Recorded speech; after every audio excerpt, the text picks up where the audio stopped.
start. For the commission members. I got a call from Lou D'Alessandro last night. He's got a doctor's appointment. He'll probably be about an hour late, so he'll catch the second half of the meeting. Got a call from Representative Baruti, who also just picked up a doctor's appointment this morning, but he said it'd only be about 15 minutes late. We'll see. And then I just talked to Representative Janagian, who was on the red eye coming in from California, from LA, and he is on the way here. He dropped his wife off in Salem, and he's going to make it. So, but with that, I think we should start anyway. So I'm going to call the meeting to order. Let's start with the pledge. Charlie, you want to help us out here? The flag of the United States of America, and to the republic which it stands, one nation, under God, indivisible, with liberty and justice for all. So we've invited a variety of guests on different issues, but I don't seem to see anybody from the charities. Anybody here from the charities?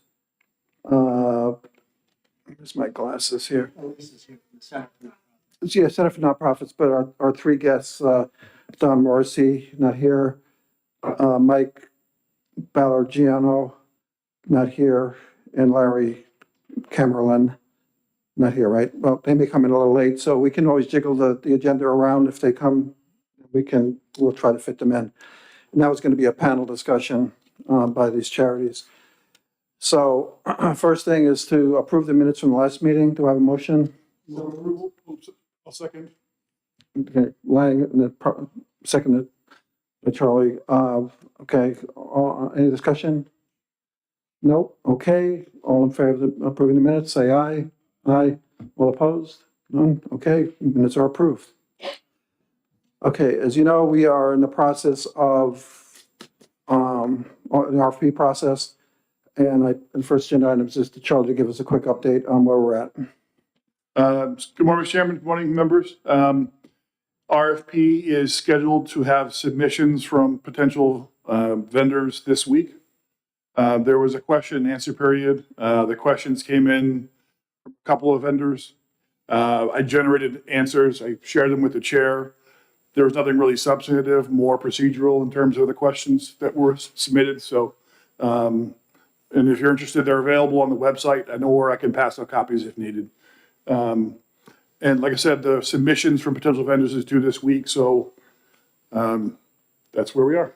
Yeah, I think we agreed that to review the proposals, it'd be you, Senator Lang, and me. Yeah. Do that. Okay, and hopefully we can do that between now and the next meeting. Yeah, certainly one of the things that made me feel hardened is that one of the questions came in from somebody that I had sent the RFP to, so that the community has actually read that. Okay. One of the potential vendors wasn't one of the ones that I had sent it to as a company that does this, so there was interest. Okay. All right, so that's that update. We've been talking about problem gambling for a while, so we decided to invite Maura McCann, who heads up. Maura, why don't you explain your position? And I know it's not problem gambling. I got to already get it wrong. Responsible gambling. Thank you. I got to push the button. Perfect. Just for everybody's edification, this is being broadcast, this, and it'll be on YouTube. So anybody who comes late, I'm going to direct them to your comments on the commission on a later date. So thank you. Sure. Maura McCann, and I sit on the council for responsible gambling here in the state of New Hampshire.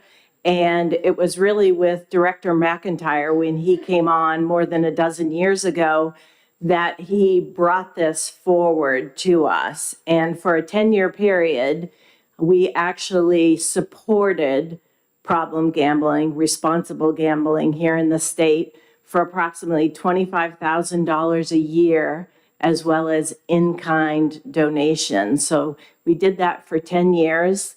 And then there was actually funding to help with this here in the state. It was $250,000 a year, of which it was cut to $100,000 a year. So for FY 21 through 23, the amount of money that we had was $100,000 a year. And we went out to an RFP, and the RFP was actually awarded to a local group here. It was the original group that we had worked with the previous 10 years. It was the Council on Problem Gambling. So that council, over that 3-year period, they manned the 24-hour, 7 days a week, 365 days a year hotline. They also did presentations. They attended GA meetings. And they also, this past year, started with some mental health providers and actually doing training with them.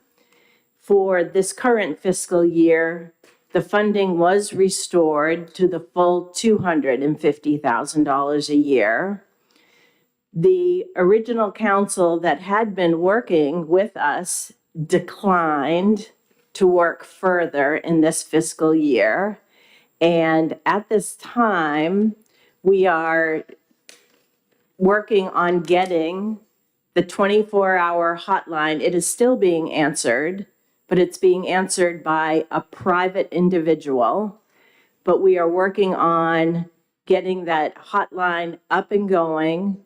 And I've spoken with 3 entities, the Mass Council, as well as Maine 211, 211 New Hampshire.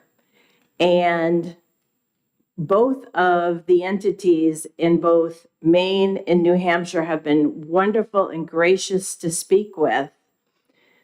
Their concern is taking the calls, of which they can, yes, but it's going beyond and finding mental health providers to help with people that may have a problem with this addiction. So they have assured me that they can, yes, take the calls, and yes, we did speak with Maine, because Maine said they would be more than happy to help us out. But also 211 New Hampshire said that they would be able to also. It was just that at that point, they had little resources to actually turn the people over to for assistance. So right now, we are working through putting out an RFP in order to have that hotline answered, and then hopefully further working with whoever it is awarded to in order to find the resources to actually get these people help. So in a nutshell, that's the past 13 years. Okay, well, thank you for that. So I'll have a first question here. So when we did historic racing machines, there was a provision that all the breakage, you have to was to go to this fund. We learned the other day, the last meeting, that 2 of the 3 vendors that provide the historic racing machines are complying with that, and that's another agenda item we're going to talk about. But, so that money is going into the same fund, correct? Actually, I can answer that. Okay, It's in law, but not in budget. So it has to be in both. It was unbudgeted as part of the state budget. So the council gets $250,000. The funding source is breakage. If it exceeds that, then the money, you know what I'm saying? I understand. So where's the breakage going? So the breakage is going to responsible gambling. It's just in past years, the number for breakage has exceeded the amount budgeted. This year it won't, because it was, as Morris suggested, it's been raised to $250,000. I got it. Okay, so do one more time. I don't have. Certainly. So obviously there was a dedicated fund to fund responsible gambling. Right. That source was breakage. In prior years, breakage amount exceeded the amount budgeted. Okay, And so the excess returns to the education trust fund. okay, that's what else. Okay, I got it. I don't keep it. All right. Let me turn to the education trust fund. All right, so what we're saying is that if we budgeted 250, you're back to 250 again? Mm-hmm. Right? So if we're back up to 250, can we ever exceed the 250 if the breakage exceeds the 250? It doesn't sound like it. Or if we have to do something next budget cycle that would. Yeah, we'd have to do the next budget cycle. Okay, well, but then the finance would have to figure out how much is coming from, how much we anticipate is gonna come from the breakage. I mean, we'll have a better handle on it because we obviously. Now we have know- experience, right? And moreover, there's not a breakage fund coming from not just one of the manufacturers, but the largest by far Right. is not funding breakage. Okay, And so Well, in lieu of break, we may want to well, that's do the a next, legislative fix to that. that's the next agenda item, Yeah. okay, so, questions? I'm looking at you because I know you. Just backing up a little bit,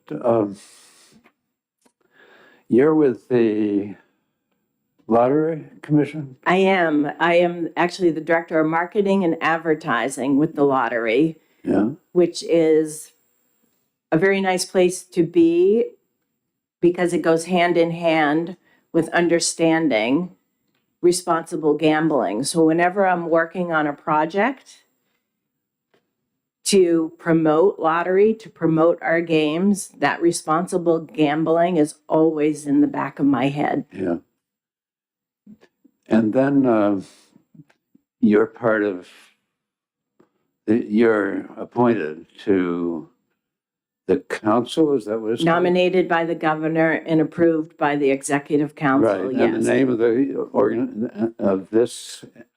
the entity we're now talking about is what?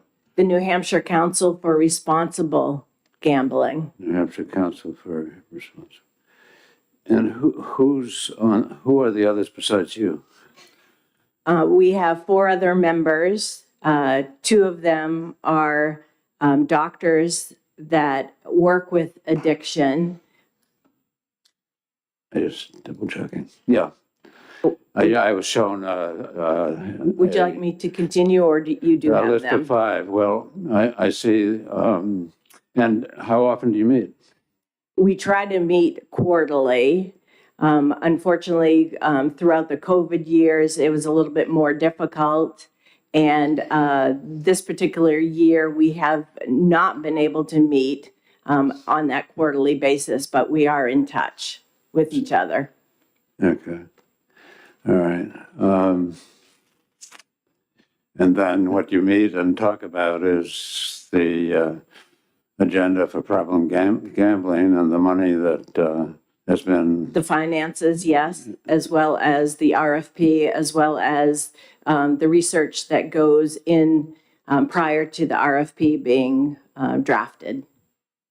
Okay. And is there a sense of things that need to be done, but we can't do them? Your perspective sitting on this council, and you asked to deal with responsible gambling or problem gambling, whichever one wants Sure. to call it. And but oh gosh, we can't do this because this, that, and the other thing. Can you talk about that? Sure. So over the past 13 years, we have made great strides in getting information out regarding problem gambling. There are posters as well as brochures that are in each charitable gaming location. There is our website, of course, that also provides assistance. And we work with the National Council and as well as locally here.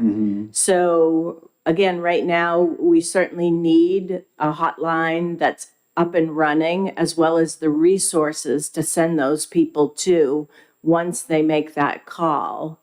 There are other projects that we would very much like to become a part of, and that would be the ability to exclude yourself from going into a charitable casino and do it online. Currently, in order to do that, they must go into the casino in order to complete the paperwork to exclude themselves. but the ability to do it online and to share it throughout the 10 to 15 casinos here is a project that we will be working on. Okay, well, why don't, I'll leave it at that for now. Okay, I have another question. So do you keep statistics on how many people are actually trying to access a hotline, or do we have those kind of numbers? The local gentleman, Ed Talbot, that answers, he gets about 5 to 6 calls a month. And then I spoke with the national council, and they tell me they get about 50 calls a month. So interesting, because, you know, we actually, Representative Ames got this letter from Ed Talbot, and then I tried to track Ed Talbot down at the number, and it was part of another charitable group that they said he's not part of the charitable group anymore, so I had trouble finding him. So maybe after the meeting, or you can email. I will get in touch with you, yes. We'd like to talk to Ed Talbot eventually Sure. as well. Mhm. So he's more the guy on the ground, actually, his people dealing with? He answers the phone, the problem gambling, the number that's locally here in New Hampshire, yes. Okay, all right, so we may have him at another meeting. Thank you for that. Mhm. So when the 250,000, that come out of general fund? I'll ask you that, Charlie. No, it's lottery funds. It comes out of lottery funds? Correct. Okay, all right, just want to understand that. All right, any other questions? It was considered an expense of the lottery. Right, Thank you for taking my question. So my question is going to come around the idea of self-exclusion and how that's managed here in the state of New Hampshire. Can you speak a little further on that? I understand there's a little, I'll call it a kerfluffle going on between how someone who might be self-excluded from one entity can walk into another entity and there's no tracking of that person's excluded themselves and would be able to walk in. Can you talk about ideas around that?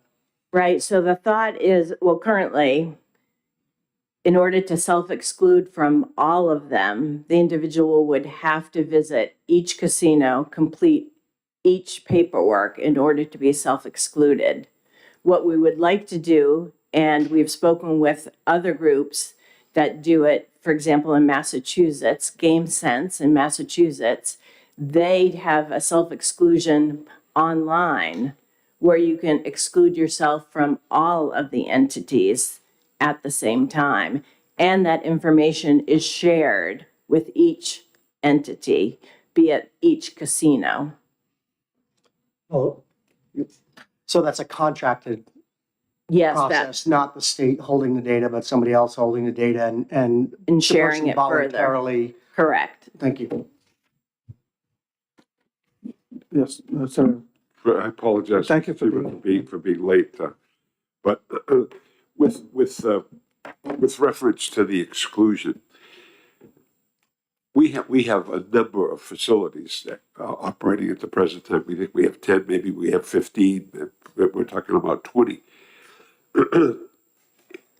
Is it from your standpoint? Is it the responsibility of the entities to share the exclusionary information if someone has done that, or does each one have to identify and keep the data themselves?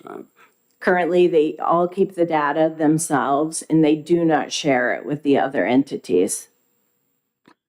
Further question, Mr. Chairman? Oh, yeah, follow. Okay, doesn't that appear to be problematic to you, that if you know about it and they're at another venue and you haven't shared that information with them, you're exacerbating the problem? Certainly, it's difficult to have to send somebody into the place that they want to exclude themselves from. That is recognized. And it's recognized further that the best case scenario would be to have the ability to go online, exclude yourself from going, and to have that information shared with all of our charitable casinos here in New Hampshire, yes. Is You have to follow.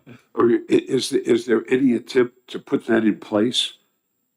Certainly, we've done research. We've spoken with Massachusetts in Game Sense, as well as in the state of Maine. Maine 211 has an individual that actually helps people to exclude themselves from, I do believe they have 2 in the state of Maine, 2 casinos right now. Right, Right. Bangor and the other one, Oxford. Oxford and Bangor. Bangor's got the slot house. Right. Okay, and just one further point. The 800 number that appears now, we've got some advertising that appears on television on that 800 number that appears right at the end of it. Who answers that 800 number? That's actually the folks at DraftKings. I think you're referring to a sports betting. Right. So that telephone number goes to them. Okay. And I guess the last question. In terms then of the persons identified themselves, what happens after that? Do they refer them to some kind of treatment situation or? In speaking with DraftKings, they help to identify specifically what the individual wants. If they want their account closed, if they're looking for assistance, yes, they work through that with them and identify the reason why they are calling. Thank you. Yeah, Charlie's going to embellish. No, as part of the, if I could, Senator, as part of the law allowing sports betting is there was a requirement to have a responsible gambling plan in place. And DraftKings specifically has a self-exclusion function on the phone or in your laptop. And there are hundreds of people who have excluded themselves from DraftKings intentionally. Okay, great. That's good. Thank you. Thank you very much. Thank you. Thank you, Mr. Chairman. So I'm going to switch and talk a little pragmatic, and I'm going to ask Gia as an operator, what are the barriers to allow that data sharing, to allow for the self-exclusion, to be able to go between gaming organizations? Right now, I think most of the rooms would love if it was all in sync and we could all let each other know. It's a little problematic because it's private information, so they have to come in and sign off on it so that we're protecting ourselves against them saying we're biased or it's because I won or who knows. So, you know, we'd love if it was an online form. I know there's hurdles. And in New Hampshire, like, you can't save ID information, so that's a hurdle. So you really have to try to catch them right at the door, which is part of why we card everybody. And then our security team tries to keep each other updated on who to look for, who's self-excluded, and so forth. So there's definitely some hurdles that would have to be worked out So to make it you follow accessible that? to all the Yeah, rooms. follow up with, balance between Charlie and Gia, trying to understand. Again, I'm trying to understand, is there a legal barrier here somewhere in our law that says that you're not allowed to scan that information? If we were to enter into a contract with someone like GameSense to be able to share this data, are there legal barriers in the way right now that would prohibit the use of that kind of contracting service? I mean, certainly, I would think at least HIPAA would be in, I would look for the Attorney General's opinion in terms of law, but since it is classified in the DSM as an addiction, it would be health related and sort of, it would require, I think, a change in the law. Like ideally, you would have one central location on our website or their website where you would go and say, I wish to be excluded from these things.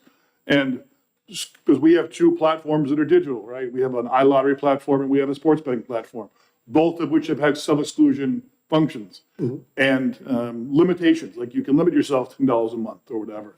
And so you could have a central portal where you could go and that would be shared with the operators as part of their responsible gambling responsibilities, which we also audit. So, So HIPAA, I don't think would apply because it applies with employers and insurance carriers and providers and not necessarily in this situation. But not my law. again, I'm just concerned, is there anything, Gia mentioned, there's some sort of prohibition about scanning and storing data in the law, maybe? Is that in the law, do we know, or is that, are we familiar with any of that? Not. I'm So, not. all right, so it doesn't sound like there's a legal barrier to this operation other than maybe a pragmatic barrier. And Maybe the AG can help us out. yeah, let me just ask one more question to Gia. On a pragmatic person, again, when somebody walks into a gaming operator, you take their ID, you scan it through one of those scanning devices they use like a TSA, and it identifies the person, says they're legal, it's a valid ID and they're over 21 or 18, whatever they are. Yes, that's correct. With that, we can't save their ID, so it won't like pop up and say they're self-excluded because you can't keep their information, is my understanding, stored. Okay. John, why don't John, you come on up here. why don't you sit up here? And his card is underneath yours, Senator. So you've been your, yeah. So from the AG's office perspective, can I something, think that's something we'd have to take back as a research project to see whether or not there's any sort of legal impediment to scanning and storing that information. But if I could make a follow-up question, I'm curious as to how the state deals with, if at all, a banned players list. So if facilities ban players from their facility, is that information shared and is that stored someplace? Several states do that, Nevada being one of them. I don't know the answer. That's not a problem, responsible gaming problem. I don't know the answer to that. I'd have to check. right, So, quick follow-up. follow, go ahead. So again, so the interesting part is that, again, someone would have to voluntarily add themselves to the list. And the only thing we would be doing is validating against that list, if I'm not mistaken. Is that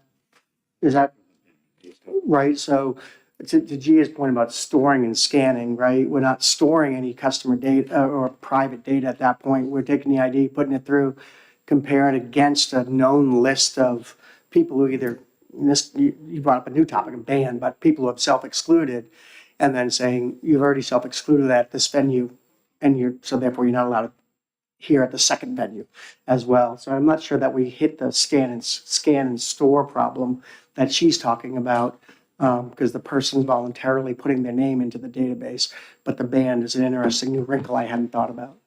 Okay, well, okay, Representative Ames. Just a suggestion. It seems to me that we would be helped if we could get the Maine and Massachusetts counterpart organizations, some representative, In here, to speak with us about this. yeah, can you help us with that? please? All right. So I think, again, what this commission is doing is trying to identify issues that need addressing, and it sounds like that this has some addressing that needs to be done. So that we can recommend changes for the future that may require legislation, but it'd be helpful if the AG could weigh in a little bit on this issue down the road. Thank you very much, because it's opened our eyes a little bit.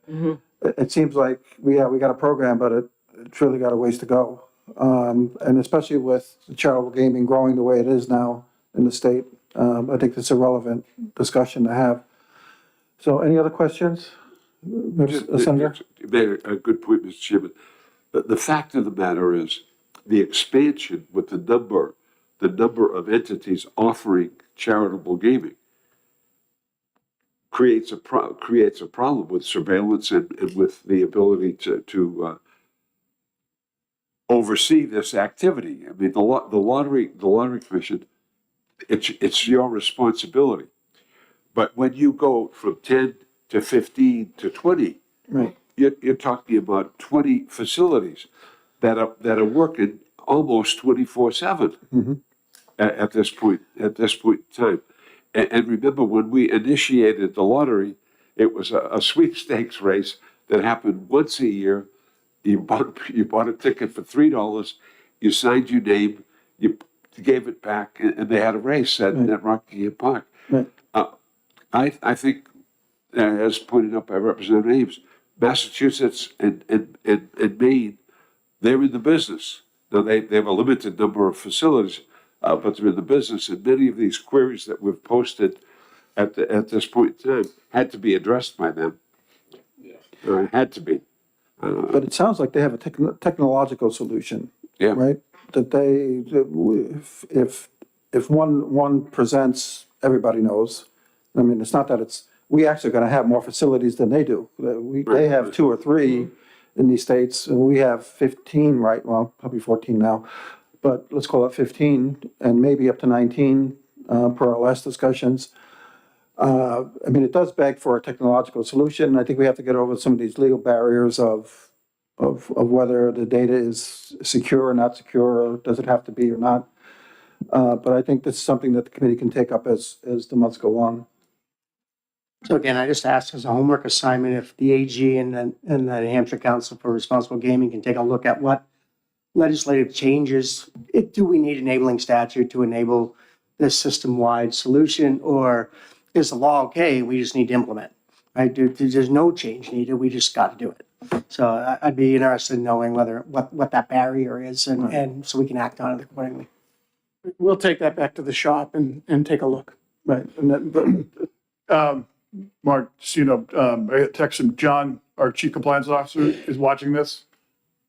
You know, he has a research project on it, so he's already done a bunch of work on that. Yeah, so if you want to link with John, I'll touch I base. don't want to get into it here because I don't want to do it via text, but yeah, yeah, Appreciate he's that. done a bunch of research and you get a head start. Yeah, I'll touch base with Attorney Supporting. you know what you can do is let me know when you're ready to, if it's the next meeting or the meeting after, just let me know. And we'll put it on the agenda to keep on discussing this, so. Representative Sutton. Thank you, Mr. Chair. Just to throw another curveball at this, I know we're talking specific to charitable gaming, but if somebody goes to the extent of self-exclusion on sports betting, for instance, why isn't it, and why don't we explore not only the charitable gaming establishments, but online lottery et al.? I mean, if you think ahead to the point where you, and I find it interesting that DraftKings handles this, but that's another component we could talk about. But if you're excluding yourself from doing sports betting, is there a component that we can exclude from online scratch tickets and Powerball and charitable gaming and on and on? Just something we may or may not want to look at. Nope. The technology regarding online is very doable. Where it's the physical, it's virtually impossible to stop somebody from buying a scratch ticket in a store. It'd be the equivalent of stopping somebody from buying a cup of coffee.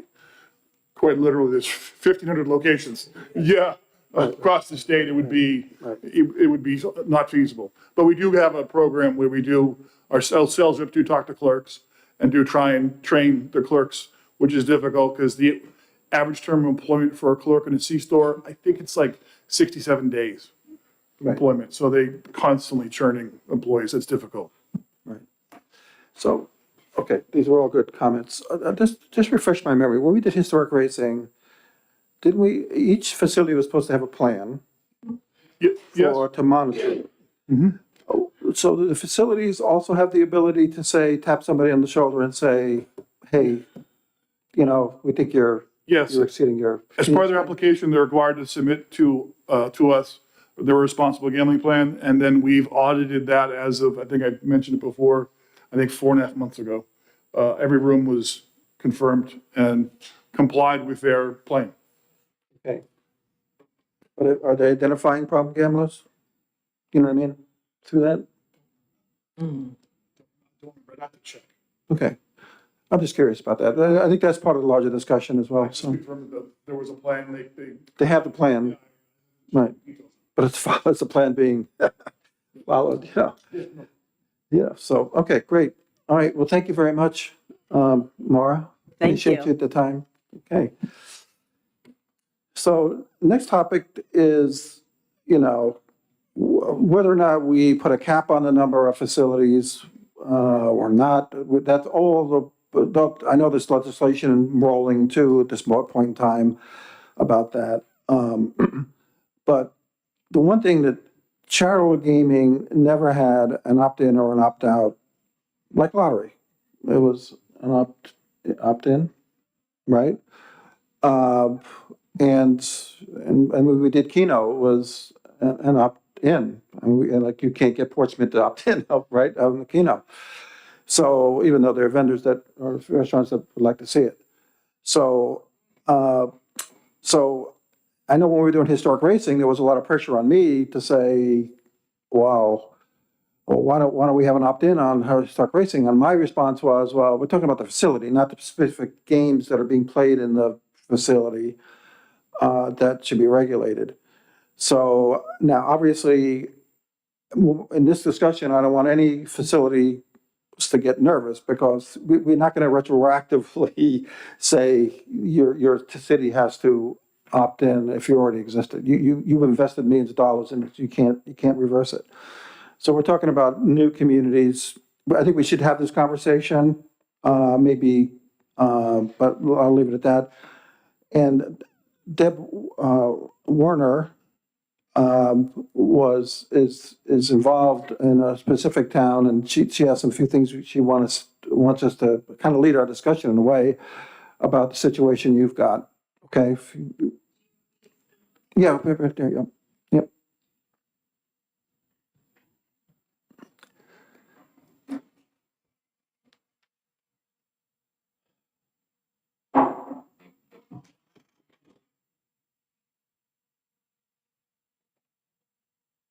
Hello, I'm Dr. Deborah Warner from Littleton.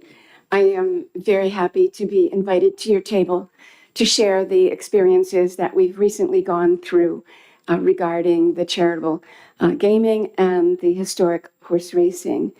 I'll start with last May. We had an organization come to town that wanted to put in a casino where the Staples store is on the Meadows. Our town is 6,000 people, but we are we're a magnet for commerce in the North Country. I think if you know about Littleton, you know how very proud we are of Littleton and how much we love it. We're listed in the top 10 places to live in the country. So You feel like candy, that's the place to go. This was that counter. it's great. We don't The have world's longest counter they have it, right? We don't have an empty store on Main Street. We have a good development in the Meadows as well. So last May, an organization came through that wanted to do this, where it was a listening session at the high school. More than 100 people came in May, which was a lot of people. 95 people from Littleton got up and spoke against having a casino come to Littleton. 5 people got up and said they were in favor of it. It created quite a stir locally, and quite a few of us got together and talked about it and saw, well, what can we do? There was very, very little seemed that we could do. But when we did research into the statutes and looked at the bills, House Bill 626 in 2021, and looked at the reports that were coming out of committee, it did say that we could control it by ordinance. And so we decided to put forward an ordinance proposition. Well, this did not go over very well at all. The problem with this was when we got to the planning board and presented our petition, there was the problem with the Dillon rule, the preemption of the state over the local authority. And so we couldn't do what we had hoped to do, which was to say not here. And so we're sort of in a sticky wicket with that at the moment. Besides that, there was the dread and panic on the board as they heard our proposition, is that just a few weeks ago, Conway had gotten sued. And if you read in the paper, and I didn't talk to them, but I did read the accounts in the paper, and the report from the industrial consultant said that, well, it's not that Conway has denied us or done something wrong or against us. We're just putting in the lawsuit to hold the docket open for ourselves. And so that really alarmed the Littleton Planning Board. And so we're in rather a difficult position, as would be any of the over 200 towns in our state, in that with state preemption, we can't say no. And with the industry coming in and doing preemptive lawsuits, it scares the boards, the planning boards, quite a bit. We are in a pickle. And so, we're coming up on the town meeting and all that sort of thing. We're in SB2 town. So we have the deliberative session. I cannot tell you what will happen with all of that. It's quite difficult. And I think that the conversations that came out locally as we were going through our recent and current mess with this is that a local option would be the cleanest way to handle this if it's at the state level, because then the town simply has to vote one way or another, and they can't be sued for having a vote. But they sure can be sued easily if they have an ordinance and you have to defend it. And so it was generally concluded that that would be the most wise thing to do on behalf of all the towns so that they could say yes or no. And there are many towns, I believe, would say yes, but there are towns that might say no. As it seems, Littleton might say no. We don't know how the vote would go. But that's our predicament. And I really thank you for the opportunity to bring it to your attention, because I think it's shared across the state in any town that might want to do this. And it's not basically a fair race in the end between the town and the guest. So let me, there's two ways of looking at this. First is an ordinance that says no casinos ever, okay? And then there's zoning where you say, casinos can be only on this part of the town, okay? So it sounds like you're pursuing no. That's No, the desire. We know of communities that have successfully zoned. You wanted to explain Salem? They're very, very successfully zoned. Mm-hmm. It's not saying no, it's saying not here, in this neighborhood, Right. not next to the school, not next to the whatever. I'm looking at you because I know Salem has done that. Yeah, simply, and thank you for. I'm sorry, I'm Quick hearing you. question. I'm sorry, I'm still hoarse. Who are you representing here? Who am I representing? Are you A band of citizens. a band of citizens? We Okay. have no real name. You said we many times, and I was unaware as to who. What we've done in Salem is exactly that, is zone specific locations that, as much as there's a huge interest and plenty of property and plenty of space for these facilities or future facilities to go, that the town fathers, the people we put in place at the local level to control our town, took care of it. So that would be my suggestion. It worked great for a bigger town like Salem, a border town that we get a lot of incoming in relation to charitable gaming. And Yes. I think- understand Salem's needs may be very different than Littleton's. You have the racetrack there. You have a different culture. It's part of the charm of Salem. And yet Littleton's not seeing it as charming anywhere in town. just follow up.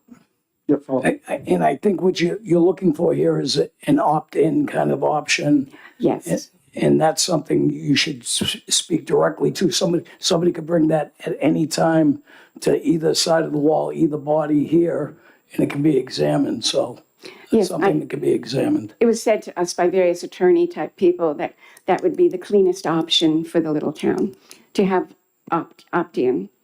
The only Like they do with Keno. Before you go, Tim, the only curveball is, we don't know if Littleton is one of the towns that's, well, it sounds like they are considering it, right? Because the proposal's been brought forth.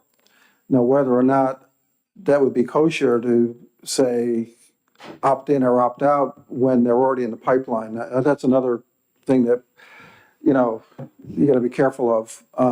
We could pass a law that says opt in or opt out, but if they're already in the pipeline being considered for an application, I'm not sure that, they're already in the pipeline, that would be applied. So that's the only concern I got, but, Thank you. So again, putting on my other hat, I was a zoning board chair for a decade. So again, I think you and I traded some emails as well a while back. It's an anathema to me to start banning individual type of businesses from communities at the state level and say unless they choose to opt in. Imagine a community that decides it wants to be environmentally conscious and bans all gas stations, right? And that kind of thing, right? So it can lead to a really bad path. I think the zoning laws were designed such under RSA 674-18 that allows you to take into consideration, things like congestion of streets, safety from fires and panic and dangers, promote health and general welfare, adequate air and light, overcrowding of land, undue concentration of population, facilitate adequate provision of transportation, solid waste, all of these other kind of things, proper use of natural resources. There are lots of things that towns can use to zone to where you want, but I tend to be really, the idea that we're going to start earmarking certain types of businesses for exclusion in communities unless they agree to it, as a state policy for all towns to adopt is a little rough for me to swallow anyway, for that reason. But I do think you have a plethora of zoning things you could do that are legitimate and in statute to earmark where you want to be able to put these kind of facilities and distances from schools and churches. And we do that with state liquor stores. We do it with vape stores. We do it with cannabis dispensary stores to say that you can set a distance from certain types of activities like schools where these can go, and you have supporting structure within statute. I'm not a big believer. I had to add that to my sports betting bill back in 2019 when I passed that law.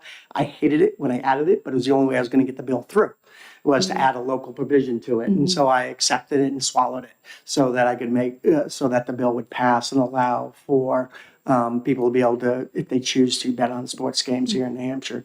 But I would highly suggest you look at your zoning or the zoning law in New Hampshire under 674-17 and see all the conditions and terms you can put around regulating that and using that rather than banning an individual type of activity. Although, May I? yeah, respond, please, yes. Well, this industry has already been segmented. There's an entire commission on it, and there is it's not just like diesel engine repair or something like that. I think the commission knows that it's controversial. It's a very specialized industry. It is an industry that's highly associated with addiction, and that those are the features that do make it controversial in terms of the local level.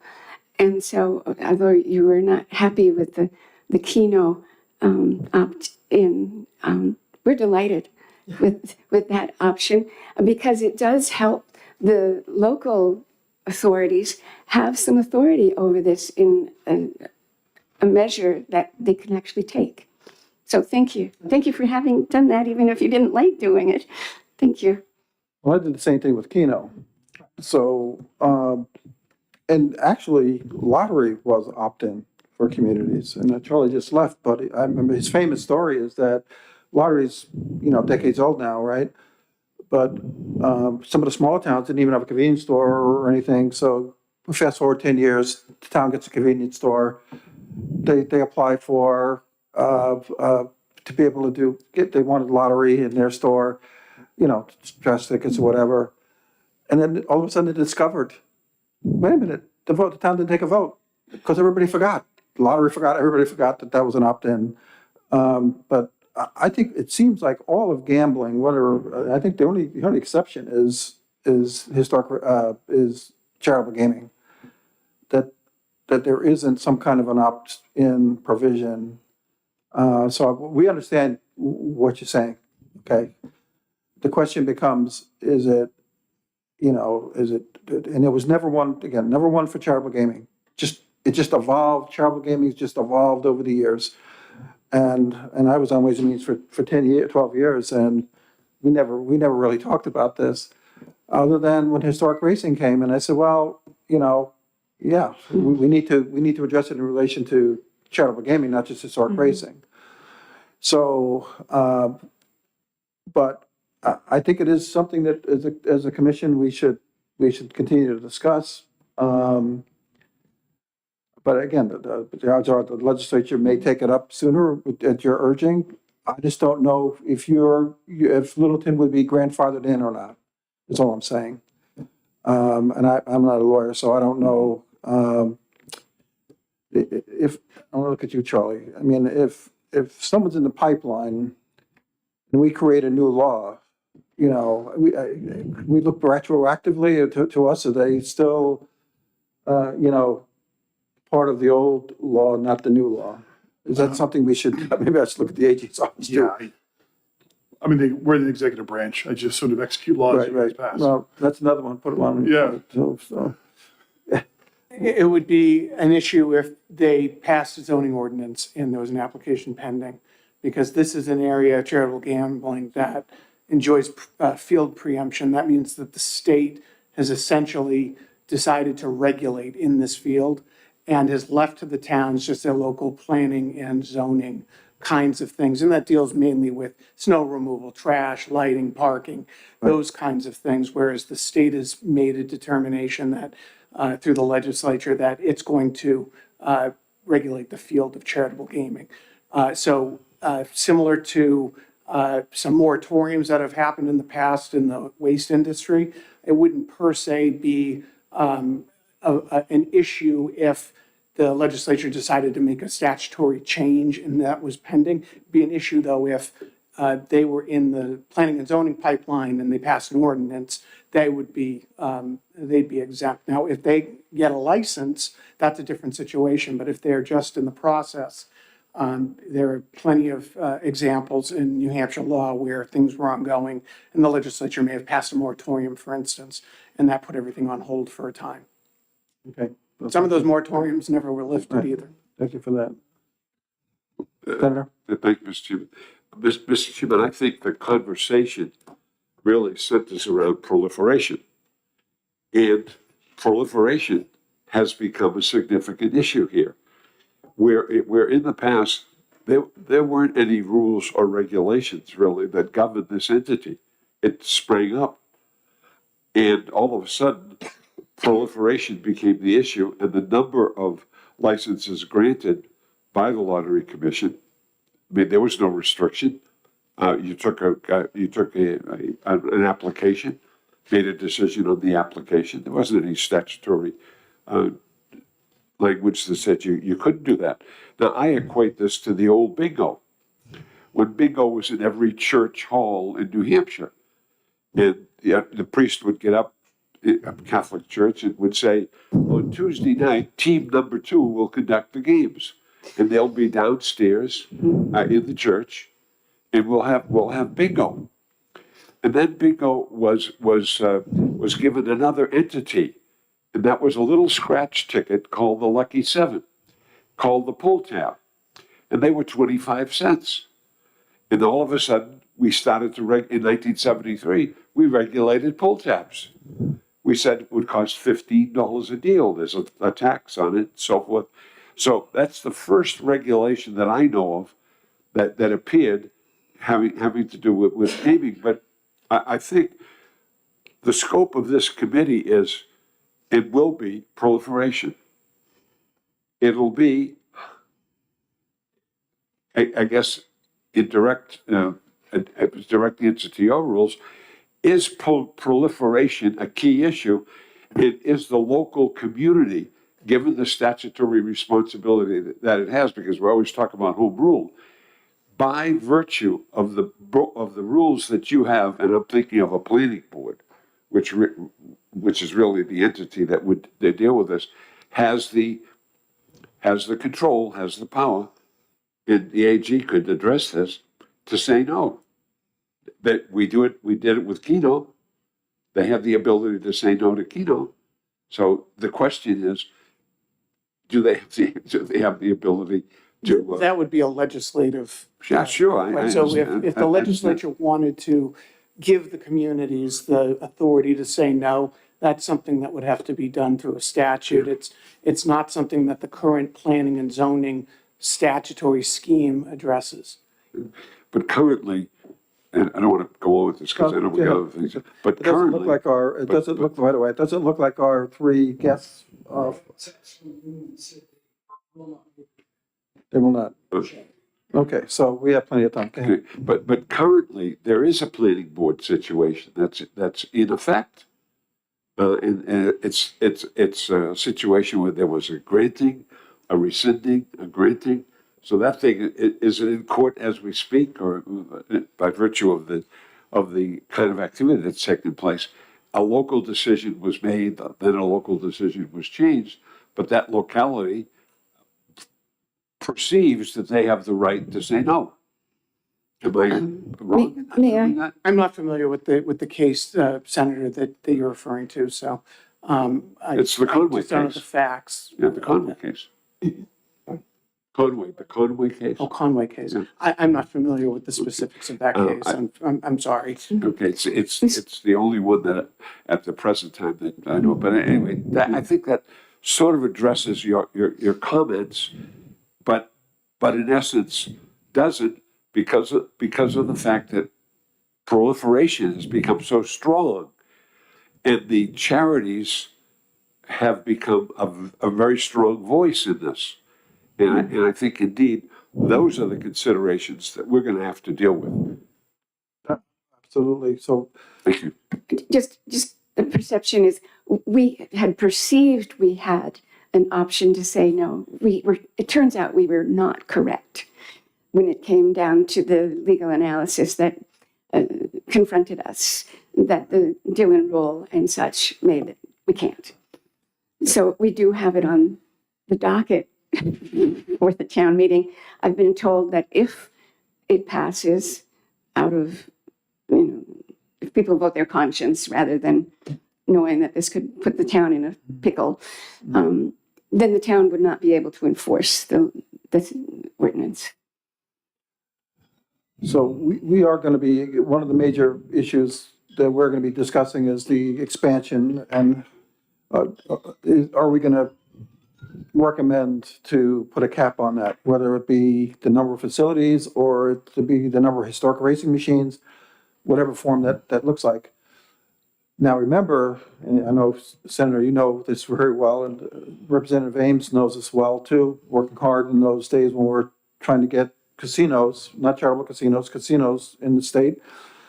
And I think, if I recall, every one of those bills, because they always come the Ways and Means all the time, had an opt-in provision, a local option, and every one of those.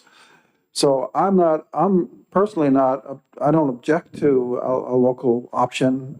It's just, it's going to be part of the larger discussion about how much proliferation is the word the senator is using, we're going to allow. We're just going to let the market dictate it?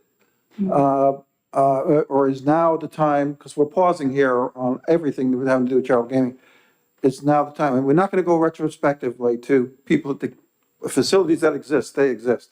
We're not going to say those towns have to vote, Nashua or whatever. If they're existing, now, they can vote possibly for anything new in that town, but I think those are grandfathered in. You can't say to a business that's been spent a lot of money and invested that we're gonna reverse that. So that, I think that goes without saying. But I think we should say it though, just in case. But so I think there's a lot of history here, starting with lottery, Keno, sports betting, even all of our casino bills, all talked about a provision, an opt-in provision.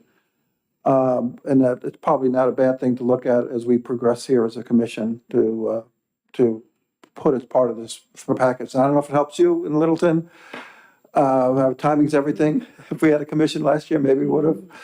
But, but we thank you for coming in and helping us, giving us a real life example. And the only other thing I'll say, there's other things. Like my town doesn't have a tattoo parlor, and I don't think we're ever going to have a tattoo parlor. All right. So I know I never really checked this. Let me ask you, Tim, maybe you know. Now, did we somewhere along the line say the tattoo parlors are an opt-in? I don't know. Or, but I just don't envision my town ever saying, let's have a tattoo parlor. But the tattoo parlors does Littleton have a tattoo parlor? Did you know? I think it's possible to get a tattoo in Littleton. I believe so. Yeah. So, but those are the kind of things that townspeople either would be really for or really against. So anyway, Yes. Any other questions?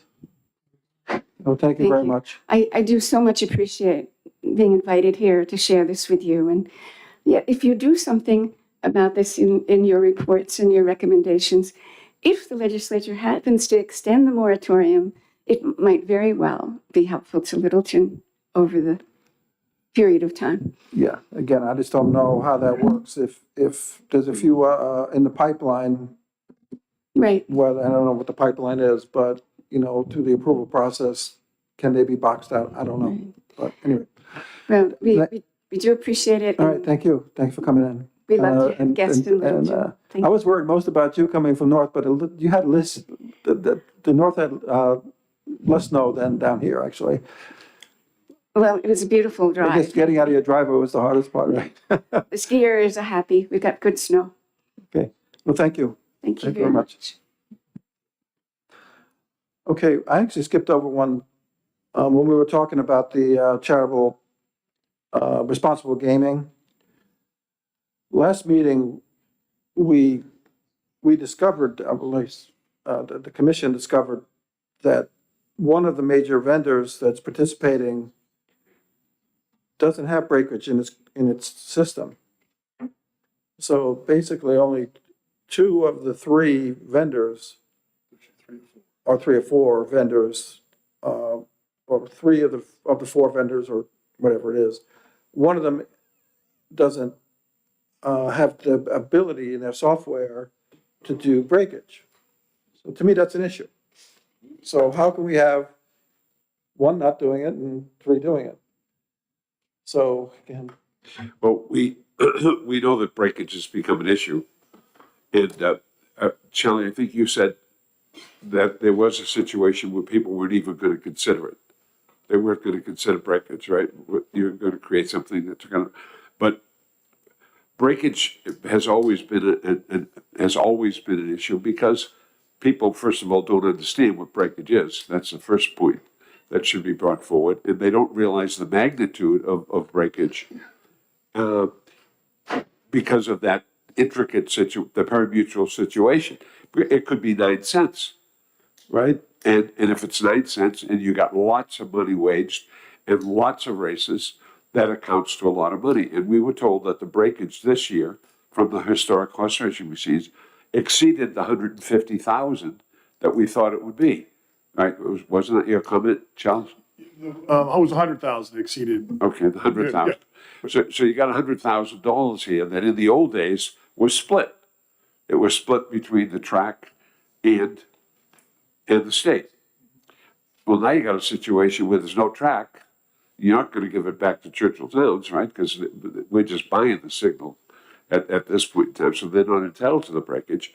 So who gets the breakage? And how do you account for the breakage?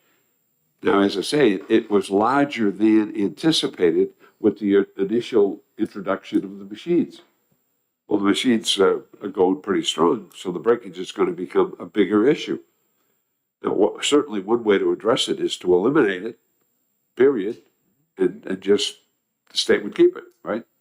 well, there's a couple options. Yeah. That's why I want to have to start this conversation here today. And I'm not going to conclude anything today, but so we have one that doesn't have it in their software. We're not going to tell them, put it in your software, Right. you know. So now my understanding is that, let's just talk broader. Let's talk slot machines too, okay? Right. And that these vendors do pay a fee that's larger than the fee that we charge them to work here. I mean, is that one option to say we get rid of the breakage and we put an annual fee that's more reasonable on these vendors? That's one of them. Now, I don't want to blindside them, but we could phase that in. But I mean, obviously the vendors aren't gaining from the breakage, it's just passing through, right? And they have the software, which they've already developed. So I just, again, I'm trying to get this conversation started here. I'm looking right at you because you're from one of the facilities. I mean, trying to understand, what's a reasonable way of fixing this? Now, you could say it's not broken, but you know. No, I fully understand. I think one reasonable way to do it would be go to the one manufacturer who doesn't have breakage and say, in terms of your machine placements or games on your system as a percentage, you have to make up for that, or you can fix it, give them the option. Either fix it or Or pay make X it up and amount. give them the choice. Right? Yeah, If I could certainly, so we're talking about breakage, really breakage takes two forms with us. One is the breakage for the actual horse racing simulcast revenue at the one facility. And obviously there's the breakage that exists in the historic horse racing machine. So there's two pools of breakage. Just want to make sure, we're talking about the historic horse racing machine breakage and the lack of unanimity, uniformity amongst the manufacturers. and not the simulcast. Not the simulcast, correct. Right. Simulcast is fine. All right.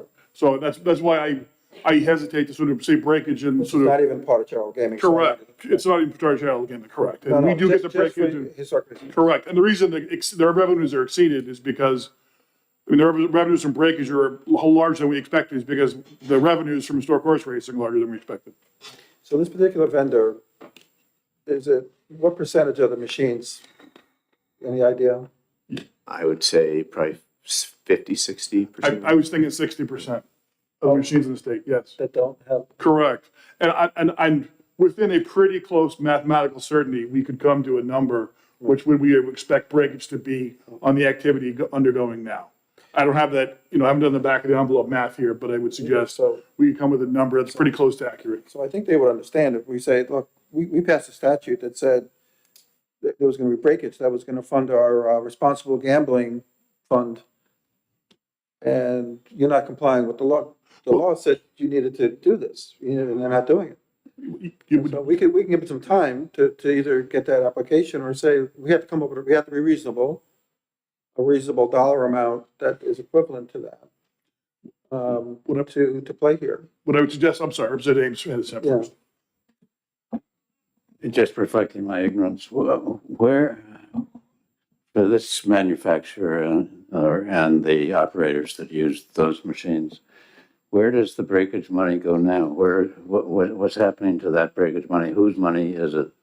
So the breakage actually rolls back into the prize That's pool. right, into the pool. Correct. And that's the parimutuel system. Correct. So that there's no breakage. It's just that the odd sense is then So my question is, why is that a problem?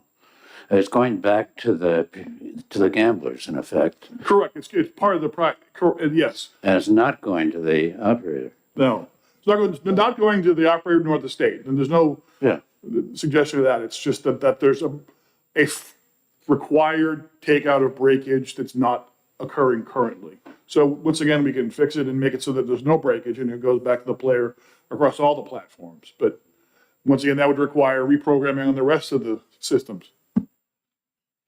But if we did that, then because I guess what I want to understand is our fees, we do charge a fee for these vendors to play here, right? To have their machines in place? Manufacturers, no? No? Do other states have them? Yes. Usually, like I think the materials I had distributed 2 meetings ago. Right. I think Maine's is 200,000. I don't know what Massachusetts is, but I think it's larger, and then they pay $600 a year per machine to the state as well. So, again, we got some thinking to do on this one. Again, it's like anything else, we have a lot of players coming in here now, a lot of vendors, but it seems like common practice to charge the vendors to be here. Except we're giving them a freebie.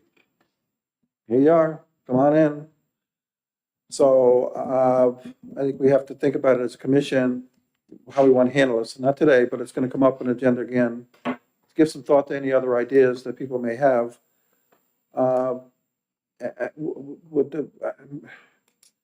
Maybe we should bring the vendors in. I don't know, talk to them. I don't know, I'm trying to be fair here.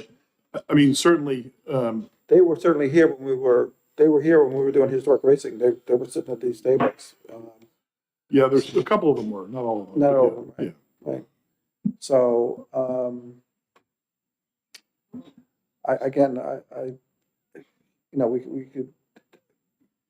we could do one of 3 or 4 things. And we just have to decide which is reasonable, we don't, fair this can be.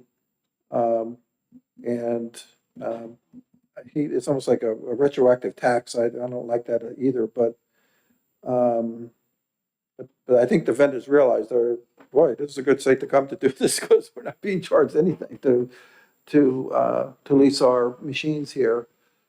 But we can come up with a reasonable number as well. That's not as high as 200,000 a year.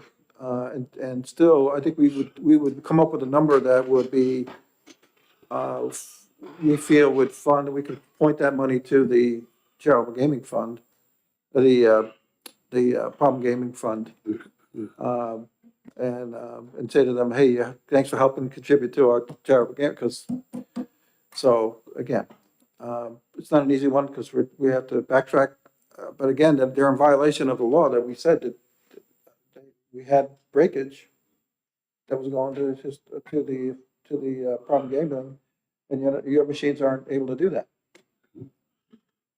So, John, then- Just a general question.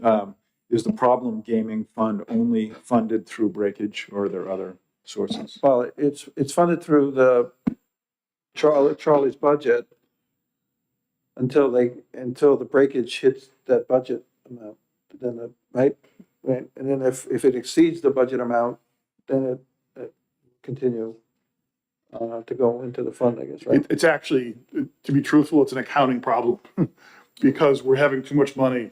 And so it says this money has to go to the problem gambling fund, but we're in excess of that. So it's, I don't know how to explain it, but in accounting, we're almost carrying over revenues from prior years to future years to fund problem gambling. So when it was 100,000, it was much more than, breakage amount was much higher than the budgeted amount. And so our CFO literally has a carryover amount from prior years. And so it hasn't really transferred. And honestly, for us, it's really a rounding error. Well, we're $187 million last year is our net revenue. So 100,000 is, I don't want to say it's a rounding error, but in terms of, it kind of is.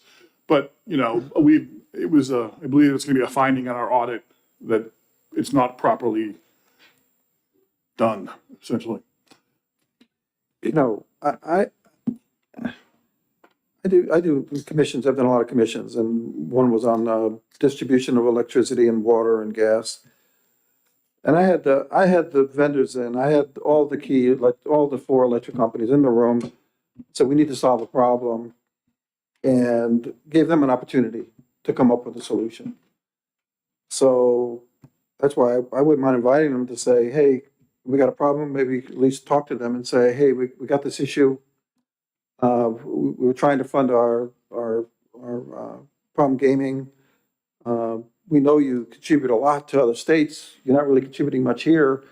Would it be a problem if we were to assess a certain amount and maybe reasonable and have them help us carve that out to be, it always works. I always start with, is there a problem? Yes, there is. Okay, let's come up with a solution. And we can have them help us with a solution in terms of what we all think is reasonable. Okay, Lou. well, I think that the solution really contains a number of issues. As long as you have an expansive situation, the breakage problem will continue to exacerbate because you're going to make more money. So that's a key issue. Is there going to be a situation where some kind of a moratorium is put on A, the number of machines that are in play, and B, the number of licenses that you give? If that problem is addressed, then the breakage problem is easily addressed because you make a decision. You say either the software associated with the machines is going to be put in place and there'll be a fee associated with what breakage used to be, because we can't do anything to the track. They're going to get their breakage because they're taking the money at that end. So the key element is going to be the expansive nature of this business. And is there a desire to cap that? Now, we have 2 bills currently before the legislature that call for a moratorium. One is a moratorium forever, and I think another one is settling, is it 7 years? The piece of legislation. So you got 2 bills trying to address this particular situation. in my opinion, unless we address those situations, and we have to do that legislatively, then the problems that we're discussing will continue to exacerbate. Because you got to solve the big problem first. How many in both instances? Right. And currently, it's still difficult for me to get a handle on how many we have in operation.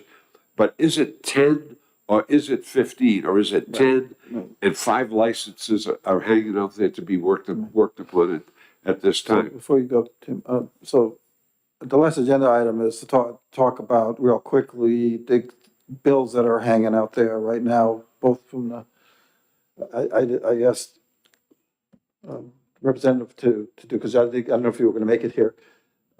Both the Senate and the House, the representative said to talk briefly about the bills that are out there. So Okay. we might be able to do that right now, and then we come back to the other agenda items. So do we want to try to do that now? Oh, what? Okay, okay. But So- indeed, the big problem we have that's hanging over us now is how many in both instances. How many licenses are going to be issued? Is there going to be all right? And B, is there going to be a moratorium on the licenses and the number of machines that are given out, that are allowed to be? So those are the big questions for the commission. They're the biggies. It looks like we've got action on both the House and the Senate.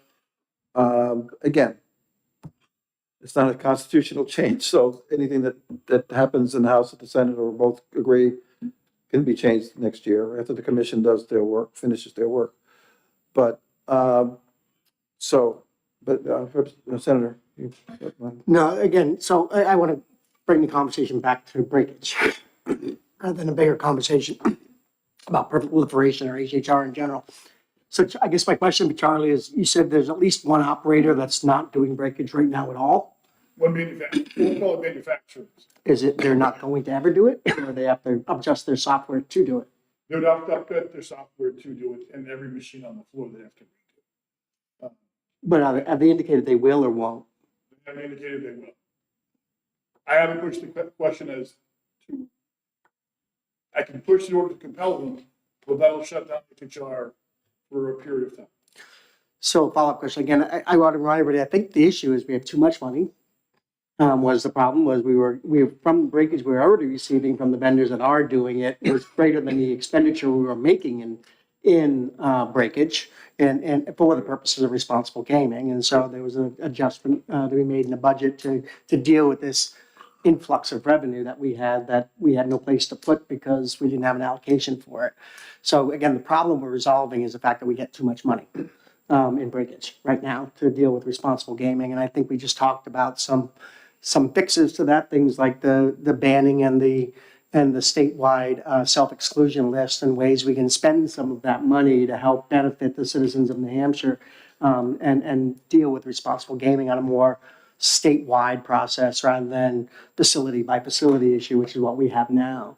So I just want to, again, other than this one vendor, which I think Charlie might have to address, but everybody else is playing by the rules and playing by and we have, and it's being done exactly the way we intended. The breakage is going for responsible gaming and the value is so high that the amount that's coming in is higher than what we were budgeted for, and we're correcting that as well. So I just want to circle it back to when we're talking about breakage and responsible gaming, how that is all interplaying together right now. I mean, I'm happy to just tell the vendor to pull the machines and reprogram it. Then no skin off my back. Just know the repercussions down the line. That's the only, and Right, I don't want to disrupt anything, no. So, that's why we gotta come to terms.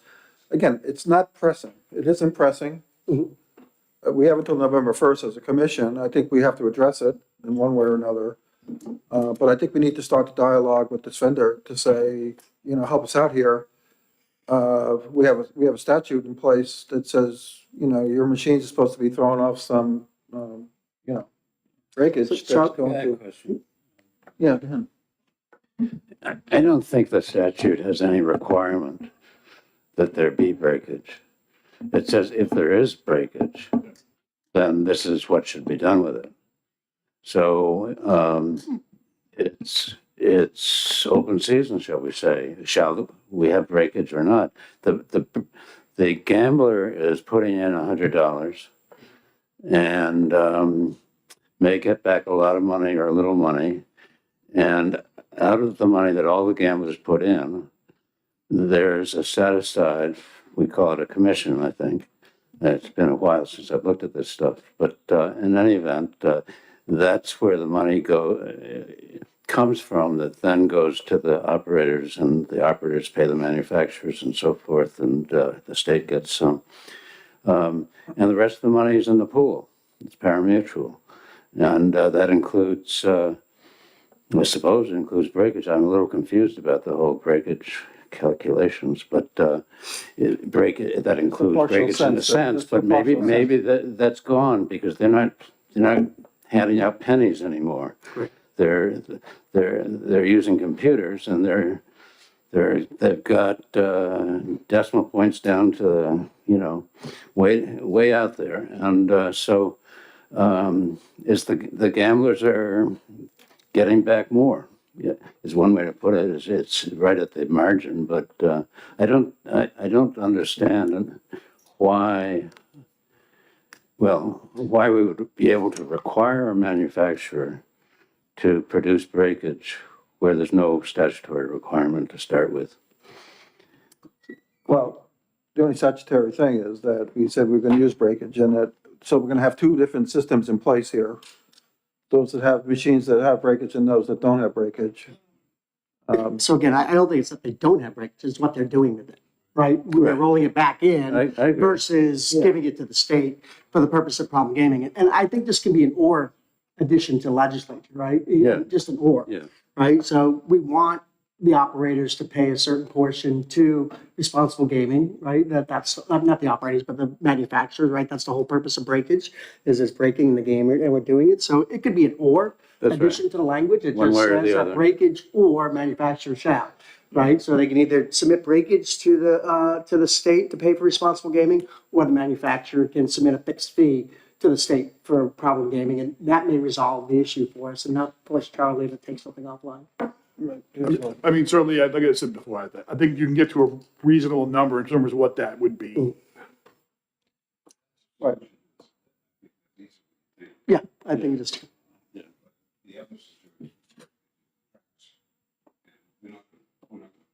Right. No. The simulcast you're talking about? No, that's separate. That's different. No. So there's only one place with simulcast. All right, enough of this for today on this one. Think about it. We'll bring it up again in another meeting. I guess. Number 6 is postponed, right? Well, number 6 is postponed. Charlie, are you still working on that survey? Yeah, certainly, received back a proposal from UNH. And UNH is gonna do the survey, as many charity emails as we can get. I think the proposal had for 575 charities. They would ask 15 questions. Andy Smith, who I think all of you know of, is gonna do the survey, his group out of UNH. And we should have results. Okay. It's gonna sort of look to him, obviously, you'll all see the questions that are presented, but certainly look to him to draft the questions to make sure they are objective and professional research questions, not sort of otherwise. Right. Sometimes the way you frame the question, you get a. It makes a get huge response. difference, obviously. And this, he's a professional, he's been doing this for a long time, so look to him to start the process. And so it's a manual process. I'm looking at Val again, apologize. Because we have to do the emails by hand, not by hand, but certainly there's no database where they can all be loaded. It's like you have to do it one at a time, but I think it was 575, I think was the number, which obviously if n equals 575 in a survey, that's a statistically valid survey. Was there a timeline for that? There was, it's this spring. So I want to say the next couple of months. And obviously that depends on our efforts with him getting the list and the questions. So, Okay, and Yeah. it was Andy Smith? yes. Yeah, he's the director of research for UNH. It was a very reasonable fee, so we just included it as part of the lottery's market research budget. I think it was a couple $1,000s. It wasn't much. Okay, so more on that in a future meeting. Revenue growth. I guess we've been successful here, if I could say, in terms of the dollars. Charlie's office produced this document, which has a lot of good data in it, by location. And I'm not gonna go over this one specifically unless someone wants to talk about something specific on this. The green sheet that was handed out is something I produced. And the last two columns were based on the data from here. So what I did was I showed this last meeting and I said, we still don't have this past calendar year. Now we have the data from the calendar year that ended in December. And we were looking at, and it was like a rolling kind of an average, if you will, or we looked at last calendar year, we looked at the fiscal year, 12 months. So we looked at 12 months of last calendar year. We looked at 12 months, again, 12 months of the fiscal year that ended in June, end of June. And then we looked at this calendar year. So I had 3 data points that are all looking at 12 months worth of data, okay? So if we look at the big numbers on the bottom, or the total, so we were, last calendar year, total revenues that went to the facilities, charities, and state was about 74 million. Last fiscal year, that ended in June 30th, it was like 117 million. And this calendar year, it's, that just ended in December, about 170 million. So if you look at the bottom, you know, year to year, those revenues went, between the first two, went up 43 million or 59.2%. But then between the fiscal year and the calendar year, went up another $52 million or another 44.9%. But in the 12 months, just comparing last calendar year to this calendar year that just ended, we're looking at an increase of $96 million total, or about 130.6% growth in revenues. And these were after payouts, after everything. So, and that's obviously been driven by a lot by the historic racing machines. So we're not surprised that the number's gone up. But what's a little surprising is when you start looking at the allocation. Now, facility, charities, and state, everybody's gone up. I mean, the big winners have been the facilities and the state. But the charities, if you look at percentages, you know, facilities started at they got 60.5% of revenues, 60.5%.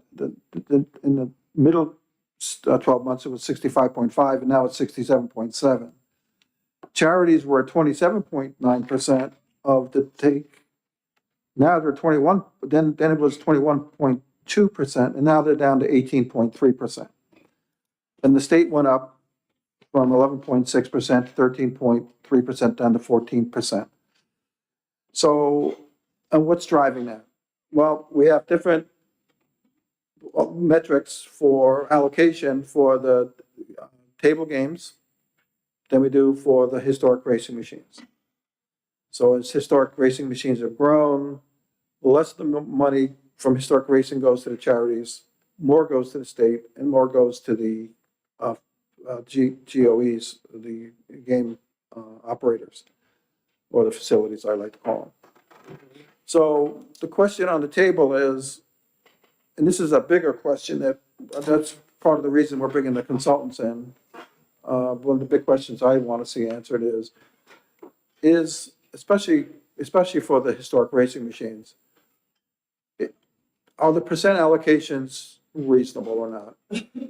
Right now, and I know these things cost me money and all that, but then you could say, well, a roulette wheel takes 2 or 3 people when it's running. there's a certain cost there as well to table games.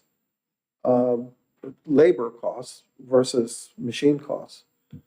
And I think, to me, this is one of the big things we're gonna be looking at. Do we need to fine tune? I mean, do we need to fine tune those allocation formulas I mean, when you're just looking at whole numbers, the charities haven't really benefited from historic racing machines as much as they should, from my perspective.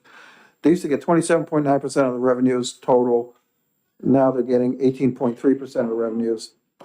And I don't know, I need someone to explain to me, is that okay or not okay? And again, that's what we're bringing in the lobbyists, the consultants to show us comparisons to other states, what's reasonable. My friend. Thank you, and that was my point. These are the raw numbers. Yeah. And we've both heard testimony relative to the costs associated in running those HHR machines in totality. So I'd like to see maybe the operators get involved or something and give us a line item listing as to, this amount came in, this is what the costs were associated, this cost, this cost, this cost. Because we took a lot of that information, you were still on the committee at the time. Right. And we came to what the breakdown is now. Right.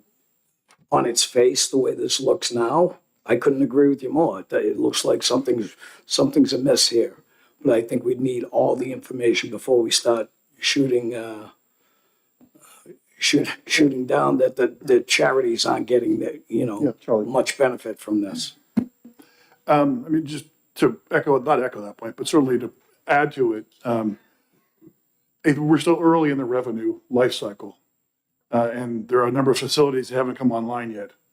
And so we're going to see cannibalization sooner rather than later. And so I want to know what that looks like before I come up with it. Also, you'll be able to know if you go with expenses and revenue now. There's no question. That's an easy conversation. It's an Excel spreadsheet. But I don't know what that looks like in a year from now in terms of when more facilities come online and they get larger or they move to their soon-to-be new home, et cetera, et cetera. And that's a different conversation. So, obviously it's a moving target always, but I think it's early. But they can look at things like, one second, Fred. They can look at things, a consultant can look at things like how much well, I know you do this too. For this state, how much each machine is producing. To the penny, right? Okay, so is this in the ballpark of what other states are doing with their, I know historic racing machines are in theory more costly than slot machines, right? Because you have to pay the fee to the tracks that are producing the historic races, as well as, I guess, other things. So, but I think as a commission, this is our biggest thing that we got to look at. Because the public's going to ask us. I've had people call me. We had ex-reps that are on my case about, we gave it away. So I think this is the time that we have to pause and look at this and say, is there a reasonable tweak here that needs to happen? And if so, how much? Right, and all I'm saying, and I get those calls too, is let's have all the information, not just the raw data. Yeah. And Oh, no, get it from absolutely. multiple sources, so nobody's cooking books or whatever, and let's know what electricity costs, what the machines cost, what's, This is licensing fees and on and on and on, so we're comparing apples to apples. It's what's behind the numbers. It's my whole career looking at numbers, so I understand that. The numbers can lie. You have to really understand what's going on. And that's, again, that's one of the big reasons we brought the consultant. We were bringing the consultant to do some of that backroom stuff and their experience at other states to say, yeah, this is about right or not right. And I'd like to hear that. So again, I look at these numbers, I'm using the first column and the third column, they're calendar years, they're data for data. And you're seeing that the operators saw a 50% increase in revenue, right? Not in 18, they went from 20 million to 31 million, right? Not the operators, but the charities. went from 20 million to 31 million, a 50% increase in revenue to charities in just in one calendar year. And you see a little bit bigger gain in the operators in that same calendar year. But again, I look at, you know, I've gone to a couple of facilities to tour them, and the amount of capital infrastructure costs that they put in to gain that. And remember, the charities don't have that capital expenditure that they don't have to put out. So when you're looking at things like the Brook or Gate Casino or the Moose, the amount of capital expenditure that goes in behind that create these revenue gains are still an ongoing cost for the operators. So I just want to be careful we don't demonize the operators here. At the same point, understanding that there's capital expenditures that go behind that raised charity revenues by 50% in 1 year is because of their investment in capital improvements in their facilities, and that to expand for HHR in this particular case. So I think it's really cognizant that we think about that there's capital expenditures behind this that are long-term debt in most cases, that they've put some capital in, but they've also incurred debt that they have to pay off long-term.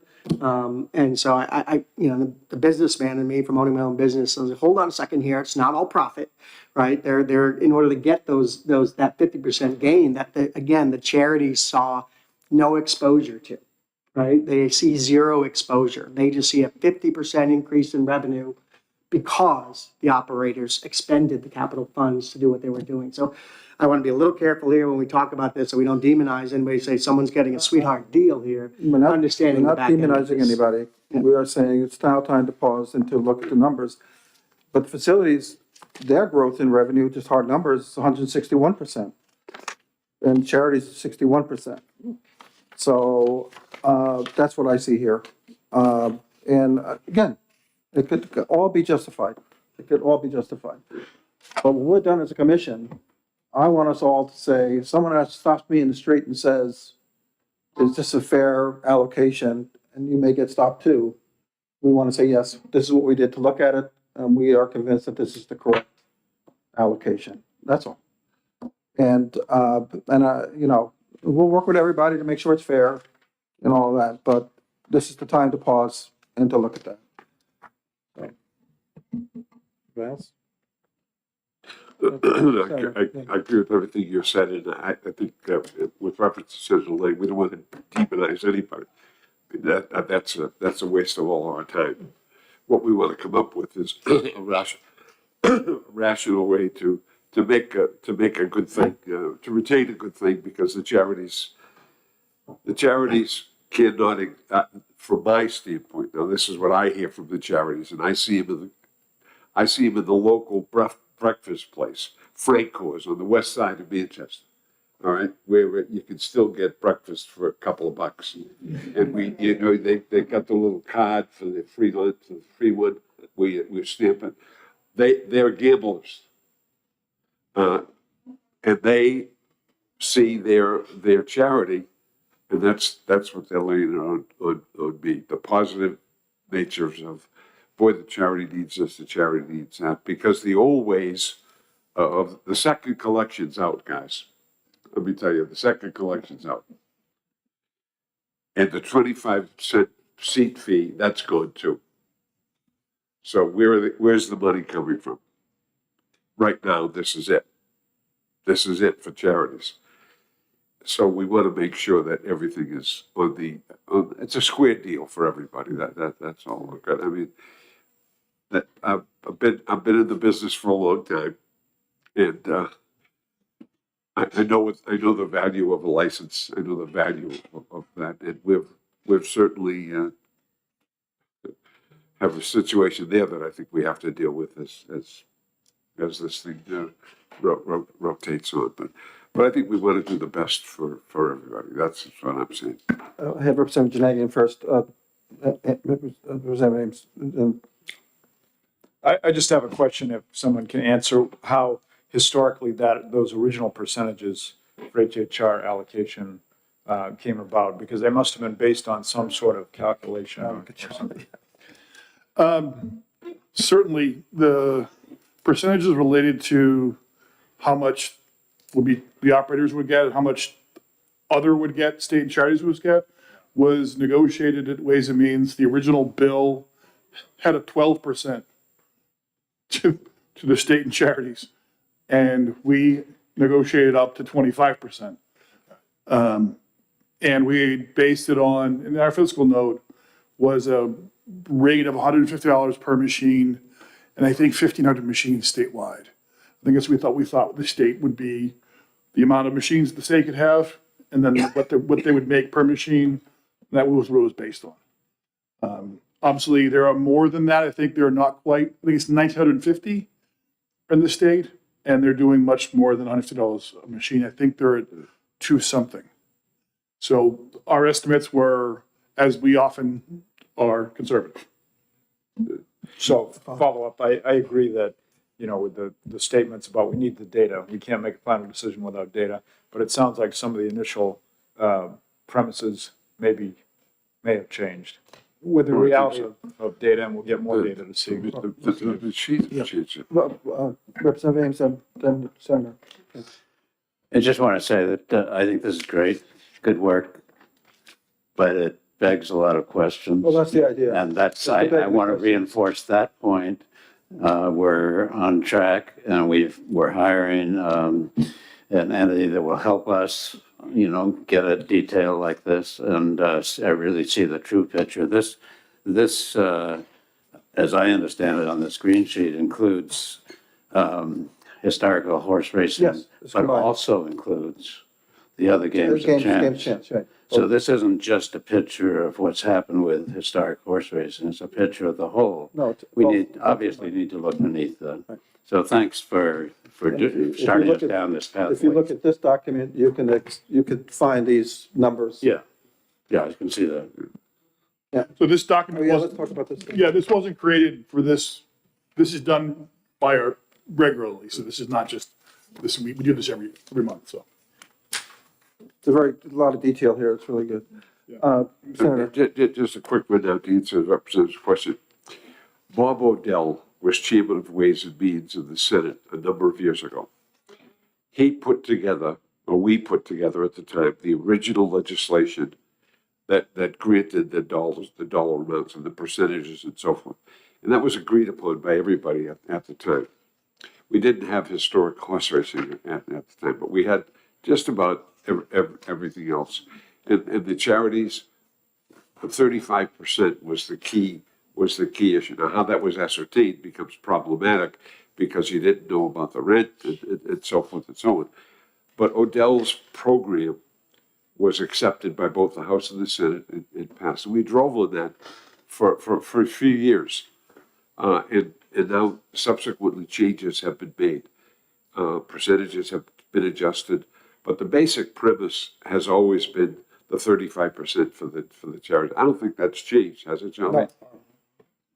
I mean, it's less because you take rent out, so that there's and that varies. But yeah, it's 3%. But that was the basis of this. And that seems to be about right. Right, and I just keep going back to it because I happen to be on the committee at the time when we worked on this. But times have changed. The game has changed. The time that when you can perform the activity has now become 8 o'clock in the morning till 3 o'clock in the next morning. Right? In those, when we originally did this, they opened up. Did they open up at noon? It was a very short span of time where all of this was conducted. So what I'm saying is dramatic changes have taken place and they have to be looked at. This is an indication of the dramatic changes that have taken place, just the numbers. Used to be a $4 bet, now it's what, 50? Right, we got the $10 bet, we got this, and so forth and so on, but I think the most significant thing is the time change. 8 o'clock in the morning until the daylight hours of the next morning. I know we That's did all that my last term. I can't remember, but we left it up to the facility. Interesting enough, a lot of the facilities didn't go to the maximum because there was not enough traffic to make it worth their while to stay open that late. Did Nashua, what did you guys realize? So if you get on the forum, is what you're allowed to do. We open up at, maybe 10 a.m. and then we open until 2 a.m. typically for us, we don't mind it for a lot of people out, staffing difficulties too. Right. But do you, would weekends be a little later or? Weekends is 2 a.m. during the week. That's one, okay. Because the bar, well, you can't serve after 1 o'clock, I forget now. You can't serve liquor here after 1 o'clock. Huh? That's what we can serve till 2 Oh, that changed too. a.m. See, I'm out of legislature for a year, things change. So, okay, great. Everybody, any other comments on this? Yeah, I would suggest going through this offline would be great because really it's some interesting data, but I know technically all of these facilities are small compared to, Encore. But there really is a range of size here. You can see in the numbers as well. So the last thing, and before we try to come up with another date, is I'd like to spend 5 minutes each. I'll look who wants to go first, the Senate or the House. But we'll let the House go first about existing bills that are out there. That this term's bills. Real quick. Well, specific to HHR and charitable gaming. Yeah. Got a bill that basically mirrors the amendment that went to Senate Bill 112 with the permanent moratorium, eliminating the rent. Excuse me, that's in process. Also, in relation to poker in these rooms, rake with poker, capping that so they can do now that the bets are up and the buy-ins are up, that it caps it at like $250 for a major tournament, 20% or $250. That's about it. Okay. I'll do. We're on tomorrow. Tomorrow we have, we're having a public hearing on 5 gaming bills. And, in addition to what Fred just mentioned, we also have, I think Senator D'Alessandro mentioned, you guys have a 7-year moratorium and there's HB 1255 is proposing a 2-year moratorium. That's more an FYI that's out there. Because you have to meet in conference committee, I think. Yeah, and, or the retained bill, maybe when I finish, we can get a status on the retained bill, SB 112 that we passed in the House. And what else do we have? I think that's it. I think it's what Fred mentioned. All right. While you're looking. Yeah, that's Horgan's bill that I just mentioned, 2-year moratorium. But we're hearing, right. Let me just go through quickly, deal with the bill number and the title. So we're going to hear HB 1203, which is relative to prohibiting the charging of rent to charities by charitable gaming facilities. HB 1255 is relative to historic horse racing moratorium. That's Horgan's bill. It's a 2-year extension from 2024 to 2026. HB 1389, relative to authorizing persons who win the state lottery to remain anonymous. Right, now that's separate from what? That separate bill that Representative Cahill put in for just rent specific. Yeah, that's eliminating rent. 1203, yeah. And, That last one you mentioned doesn't affect us. So. no, exactly. Let's see, HB 1525, relative to historic horse racing game operator employee licensing. I don't know if that will affect us or not. Depends what's in it. Right, other than, and then HB 1549, relative to buy-in amount deductions collected during the operation of games of chance. I don't know if that's the one that Fred, I think that's Fred's. that's Fred, that's your bill, yeah. Right, okay. So, All right, and that's- Senate, and then, yeah, So I'm just talking broad. Charitable gaming. Yeah, charitable, yeah. Sorry. About Really- gaming in really- general, so everyone has a big picture of what's going on. So, we have a bill from Lou about license renewals on lottery that we just, there's a notice requirement for lottery to send out notices when a license is due to expire, which we recommended ought to pass as amended.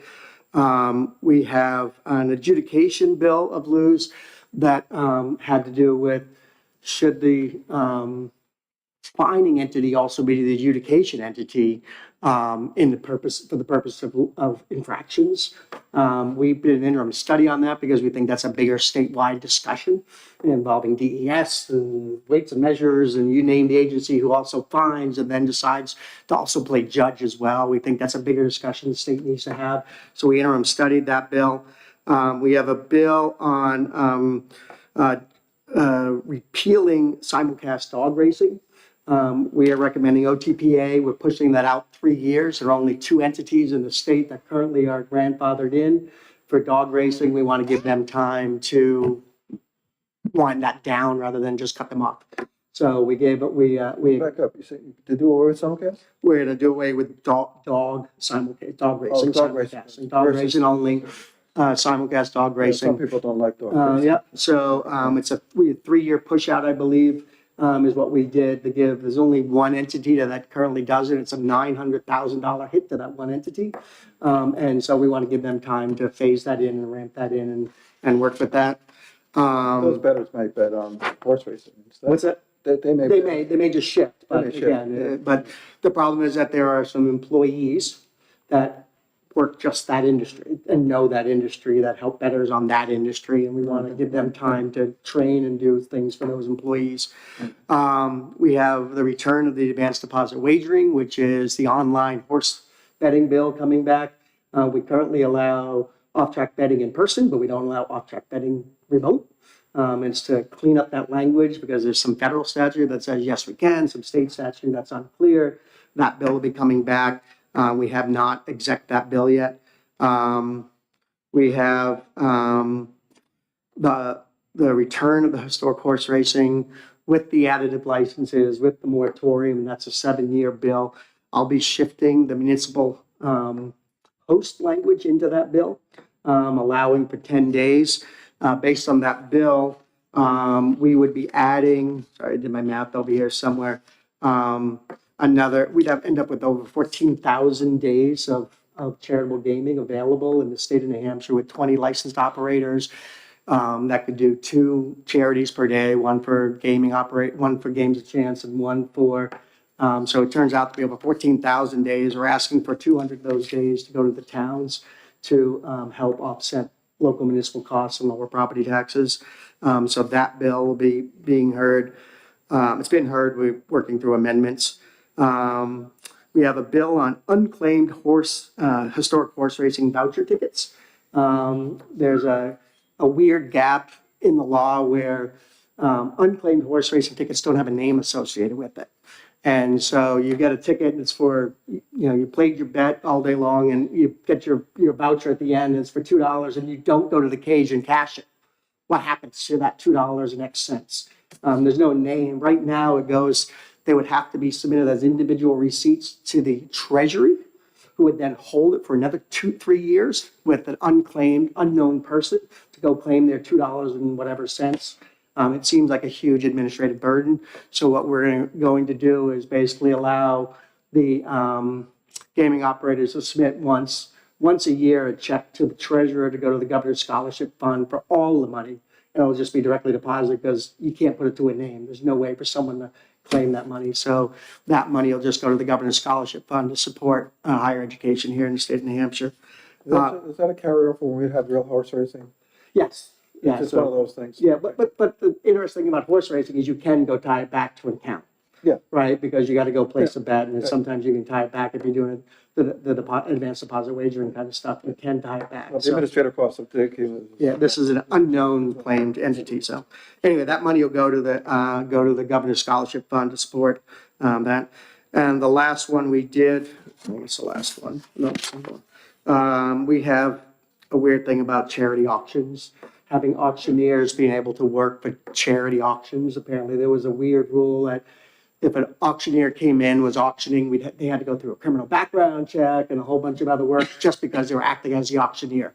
And we did away with that requirement so that they can go in, they can sign a contract with a charity, perform an auction because they never touched ownership of the property or the money. They can just provide the service at no, and go through, and they don't have to do all that background check. And then lastly, the advanced deposit wagering bill again. Oh, that's an amendment. That's it. So we have Thank consent. you. Thanks for that update. Appreciate it. John? Can we get an update on SB 112 retained bill? So SB 112 is just being held in abeyance right now. We're not acting on it in any way, shape, or form at the moment. Okay.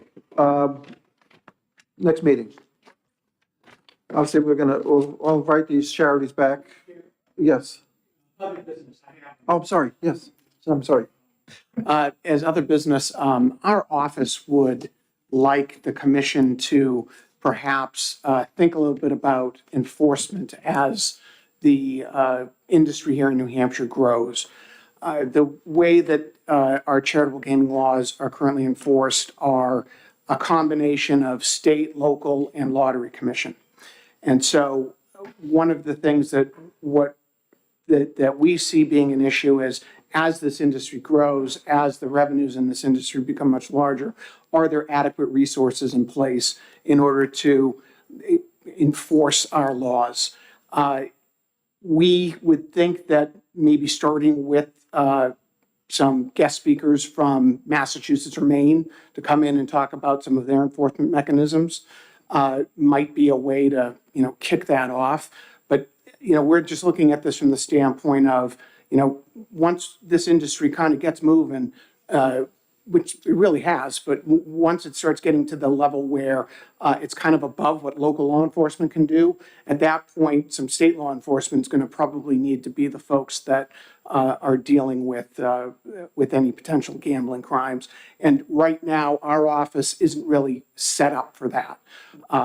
Nor do I think is the Lottery Commission. So they don't have any criminal investigators in their organization. So we would be relying on local police to do those kinds of things. That might not be realistic on a go-forward basis. So that's some of the things that, conversations we've had internally.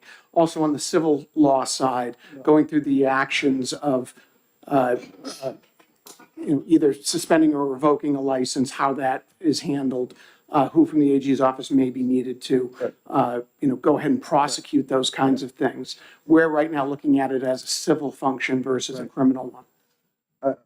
Couldn't agree more that to me, in the back of my mind, I know we were going to be looking at, is there enough resource to properly oversee this from a criminal standpoint?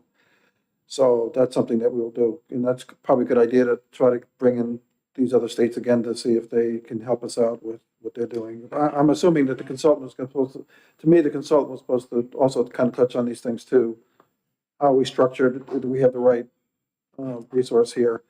And clearly, I mean, Charlie, you're saving the day with all your revenues in the state. I mean, I do look at the revenue focus and it's amazing. And some of it has to do with charitable gaming, but most of it has to do with sports betting probably.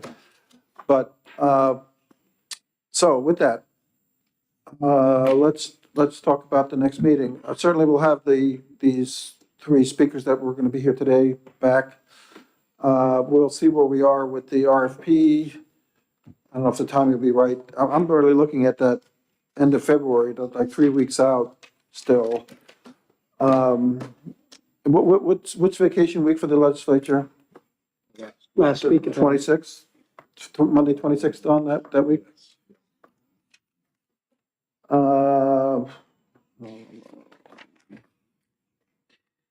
I know, I think last time we were looking at the 19th or the 20th. To meet, and then I know you said your meetings, your Ways and Means meetings are on Mondays or Tuesdays. I'm looking at the two chairs here, then Senate, when do your Wednesday committee? mornings. Huh? Wednesday mornings. What is yours? Yeah, that's right. What if on the 19th started earlier than 10 o'clock. 19th President's Day. I'm not sure. Oh, if it's that- President's Day. Oh, Yeah. my. Ugh, oh, bad idea. Thank you for that one.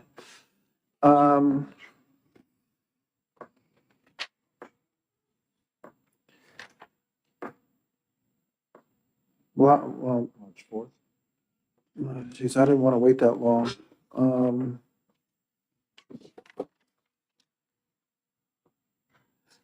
Well, what about the Tuesday? Let's just talk about Tuesday the 20th. I have Senate education that morning, Okay. Tuesdays and Wednesdays in the morning on both days. All right. We're taking out. Okay, so it's good. We're gonna skip a whole nother week with the vacation week for the legislators, which would bring us to the 4th, Monday. I guess the only benefit there is that we would have had our chance to select our vendor. Do you think, by the 4th, March? And then we might want to invite them here. It's not that, you work in teams, it's not that complicated. All right. Shoot pretty solid. But if we did something like even on, how about Friday the 23rd? Can we meet? I hate to change the day, but who can't make the 23rd? Which, February 23rd. Does that work for everybody? Oh, you had something. yeah, I won't be here. You won't be A here. lot of people are leaving. All right, they're leaving to go, right. For the break. All right. The 22nd, I think the House is going to be in session, and so is the Senate. And the 21st, the Senate's in session in the afternoon. All right. All right, let's just do it March 4th then, usual time, 10 o'clock. And then I'm going to try to squeeze another meeting in March as well, try to. March 4th. So, March 4th, 10 a.m. Lou, can I check with your assistant to see if I can steal this room? Yep. Okay, if not, we'll see, okay? So March 4th, 10 o'clock. All right. Okay, any other discussions? Nope, okay, thank you all, it was a good meeting, appreciate it, and all your input, thank you. Yeah, thanks for that. Yeah. Tim,